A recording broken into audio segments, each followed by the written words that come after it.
Hi everyone, welcome to the third episode of my video memoir. This one is going to be about the telescope. Um, I have my earliest memory of the exposure to astronomy is thanks to my dad, who brought home telescopes. And I can't quite remember, I think he brought them home from the Edmonton Space and Sciences Center, but he may have brought them home from work from the University of Alberta. I'm not quite sure.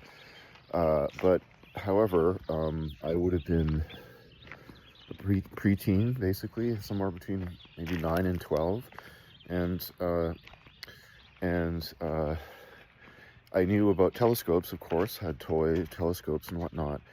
But this object that Dad brought home was totally different. It was a reflecting telescope. So rather than a tube with lenses at either end, it was a tube that just had an opening at the business end, and it used mirrors rather than lenses. So I'd never seen that before. It was bigger and more mysterious. The lenses I understood. I had a basic grasp of how, sort of primitive grasp of optics, appropriate to my age. But mirrors, how did that work? What's going on here? And but I did have a sense of, with the opening, and I quickly sort of learned about, Dad explained about and so forth, how the basic principle of reflecting telescopes, of all telescopes, which is the bigger the opening, the more light is being gathered, the better the image, and so forth. And so with the reflecting telescope, there was an illustration of that with this. It was a couple feet long. It might have been maybe 6 inches. I can't remember the diameter, but big enough to be this kind of, this tube, and it's a tube that gathers light. And then using it, I guess Dad would have found Saturn for me in the sky, for us. My brother was there too, of course, and my sister was too young really to get to kind of do this, but I remember seeing Saturn with its rings, recognizable image, which of course was just staggeringly incredible, as was everything else I saw in the sky, mostly just random stars, because I didn't know anything about astronomy. And this image, but what that memory, what I really remember is that it sort of showed me what was possible to see. It wasn't so much what I saw that blew my mind, but it revealed that, there's this whole world out there, and it's like photography. It was esoteric. There was a high barrier to entry of knowledge and technique and all of that sort of thing. And so it wasn't so much the image of Saturn, which was murky and sort of pale, and it was like nothing approaching what I saw in magazines and on television, but in films. But what it showed me is that, okay, you can make those images like you see those NASA images, and this is where you begin with this kind of technology and with a practice. And so Dad brought those home regularly through the summer, and I learned some really basic stuff about astronomy. I never managed to memorize constellations and all that sort of thing. I was too lazy for that. I was, focused on other things. But I was really interested in kind of what you could see and what you could squeeze out of your instrument. And so it was, the way into it was somehow about, again, this kind of question of tinkering with technology and just seeking that aspect of wonder that is so, that it offers. So there's an astronomy club at the Space Sciences Center that they did I remember taking a course with my dad. It's kind of basics in astronomy, and I was the only kid there. It was all middle-aged men, and they were very nice. They put up with me and I was such a weird kid. I was so naive and asking these bizarre questions, and I just wanted to be one of them, because they were all like my dad and his two brothers, they were wizards too. Uh, and the Space Sciences Center, and I'm sorry, I'm probably getting the name wrong. I can't remember if it's the Space Sciences Center or the Space and Sciences. Anyway, for me, it was a magical place. I went there all the time. I knew every display, every exhibit. They had a theater there, an IMAX theater that I would go to when I could afford a ticket. And it wasn't that I wanted to be an astronaut. I think I did when I was a kid. I mean, a lot of boys go through the I want to be a pilot thing. I wasn't interested in that. I wanted to be an astronaut. But because of the science aspect of it, and the exploration aspect of it. So of course I was obsessed with science fiction, and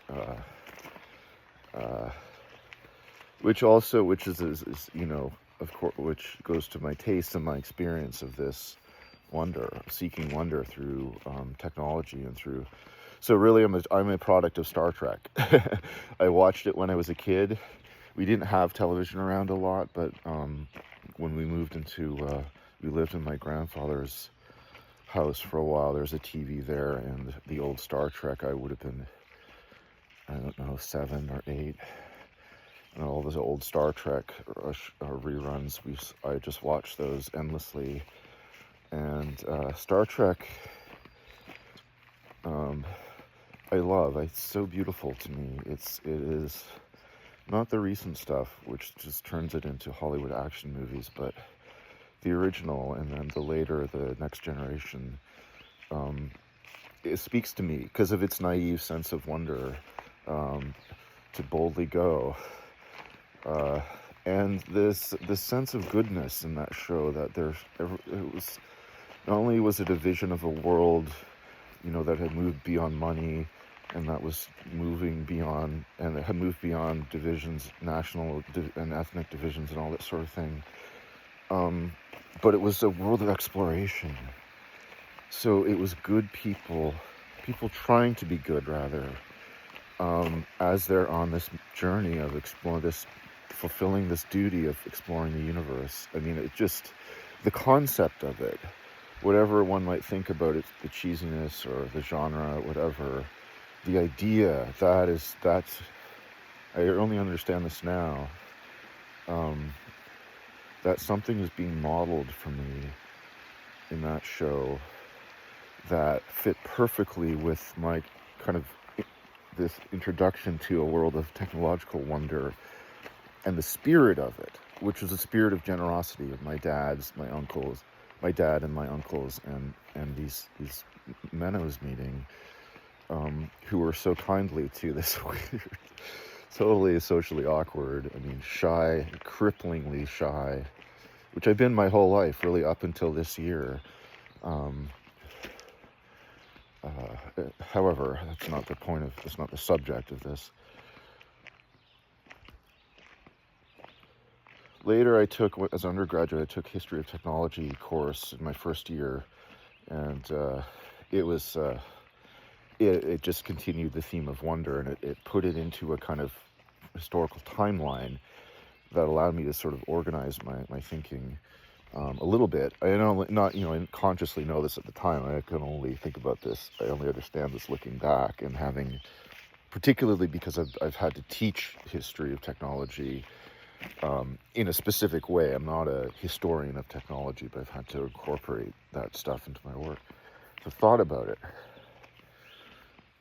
And the kind of childhood experience of the telescope with lenses, such the sort of spyglass thing, and then going from that as a kind of induction into the world of astronomy to the reflecting telescope, whose mechanisms much more is hidden. You don't really see. You can kind of see the back mirror, but you don't see the front one, and it's basically an empty tube. It's like, how is this supposed to magnify an image? It's just a tube. So that dimension of, like, it's not intuitive how it works when you look at it. You have to have a technical understanding to know even what it's doing and how it's doing it, and on that basis to start to interpret what you're looking at.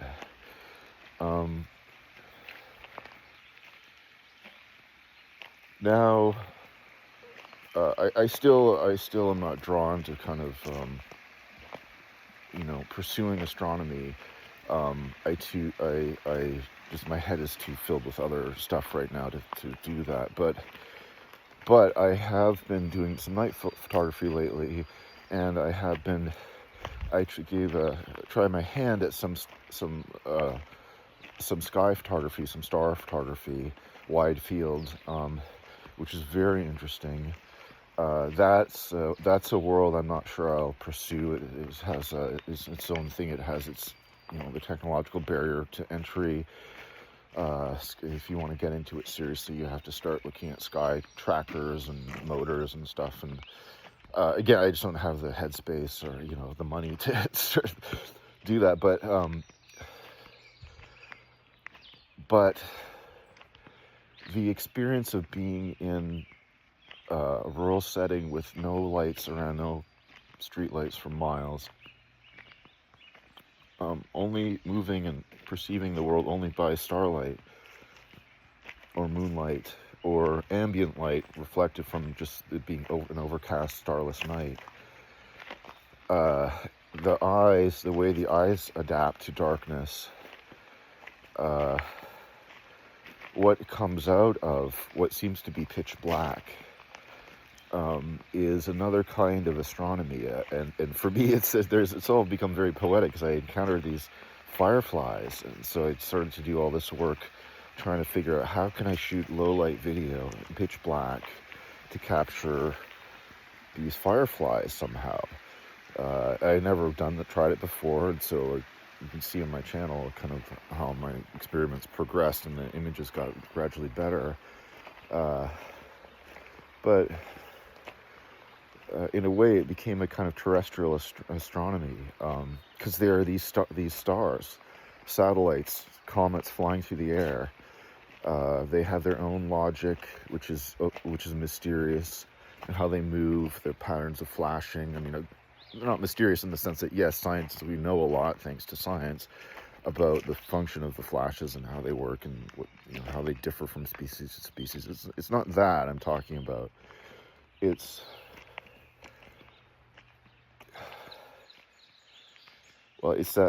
the deepest naive question of the naive searcher of what does it all mean? What does it mean to witness fireflies flying over the river surface in the moonlight under the stars? This kind of cosmic light show that took an enormous amount of work, just sheer dumb luck to find such a scene in the first place. Somehow life led me to that moment where I witnessed that and said, oh boy, somehow I got to capture that on film or on a digital sensor. And it's the same problem as the that the reflector solves, which is how do you gather enough light? And so the reflector does it by being big. The low light camera does it by having a sensor that's sensitive, but also by using time. Did a series of night landscape photos rather, and those exposure times range from seconds to 10 minutes. I think it was half an hour. Sorry, half an hour is about the longest one. And so it's that patient application of an instrument to an observational problem that makes it like astronomy, that sort of makes me an astronomer in spirit, a terrestrial astronomer. So I will, sorry, my allergies are acting up and my nose is running, so I'm going to stop here. Thank you for listening. I love you all.